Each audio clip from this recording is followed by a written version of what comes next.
The White House says it will follow through with a plan to partially fund SNAP benefits through November, despite a post President Donald Trump made this morning saying otherwise. In that post on Truth Social, President Trump said SNAP funds would only be given out once the government reopens. The Trump administration is tapping into a roughly $5 billion contingency fund to support SNAP.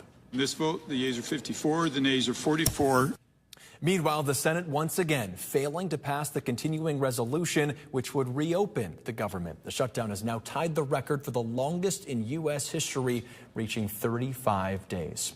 Closer to home, the Saginaw City Council unanimously passed a motion aimed at helping everyone affected by the pause in SNAP benefits. TV5's James Felton joins us to tell us what they did and how they think it will make a difference for Saginaw residents. James?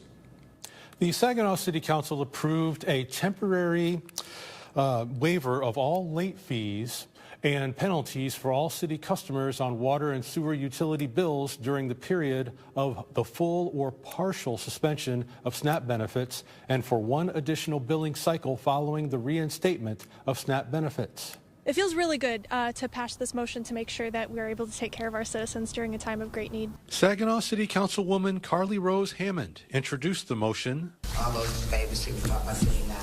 Aye. Unanimously approved by City Council Monday night, that approves a temporary waiver of all late fees and penalties for all city customers on water and sewer utility bills during the period of the full or partial suspension of SNAP benefits and for one additional billing cycle following the reinstatement of SNAP benefits. As the federal government is playing politics with people's lives, it takes everybody to step up. And nobody can do everything, but everyone can do something. Rose Hammond points out that 50% of Saginaw's population meets the definition of ALICE, or Asset Limited, Income Constrained Employed Household. With that said, she believes these waived fees will be a big deal for a lot of people that could use a break right now. If you're on a fixed income, if you're depending on SNAP benefits that are going to get delayed or they're cut in half, it means a world of difference. It might just be $20 or $30 to some people, but that's a Thanksgiving turkey for others. Rose Hammond tells us the motion gives the city manager authority to administer this policy. She gave us an example of how late fees on water and sewer would return when SNAP benefits are reinstated.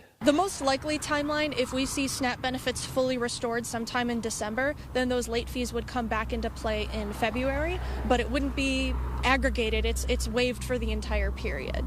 So, and that information will be disseminated by City Hall when the time comes. At this point, it is unclear when SNAP benefits will return to full strength. In the meantime, Rose Hammond says the City Council is ready for any challenges that lie ahead. I think that the council coming together and working on this issue quickly on a solution that benefits everybody says that we're willing to come together, we're willing to work together to meet the needs of our residents.